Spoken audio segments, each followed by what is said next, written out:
नमस्कार मंडळी. तुम्ही ऐकत आहात बिग बॉस मराठीची माहिती. मी आहे अर्चना. तर मित्रांनो, कालच्या एपिसोडमध्ये तुम्ही पाहिलंच असेल.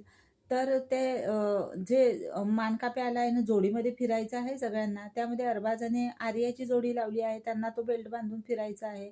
तर अरबाज आणि निक्कीचं भांडण झाल्यावर अरबाजने ते बेल्ट सोडला आर्याकडून आणि बोलला, "तू 5 मिनिटं जरा मला सुट्टं सोड." तर त्यात त्या आर्याला कसला रडू येतोय तेच काही कळलं नाही. तुम्हाला कळलं का मित्रांनो? कमेंट्समध्ये नक्की सांगा. तर ती आर्या रडत होती तिथे आणि कोणाशी बोलत नव्हती तेव्हा. अरबाज काहीतरी त्याच्या त्याच्या टेन्शनमध्ये होता. काय त्याने त्या खुर्च्या आपटल्या, लाटण आदळलं, काय ती डिश फोडली, काय काय त्याने सगळं काल केलं होतं आणि निक्की मुद्दामच हे सगळं करते हे पण तुम्हाला माहीतच असेल मित्रांनो. आर्याचा गेम गेल्या आठवड्यात चांगला होता, या आठवड्यात काही बरोबर वाटत नाहीये. पण तुम्हाला काय वाटतं मित्रांनो? नक्की सांगा. व्हिडिओ आवडला असेल तर लाईक करा, शेअर करा.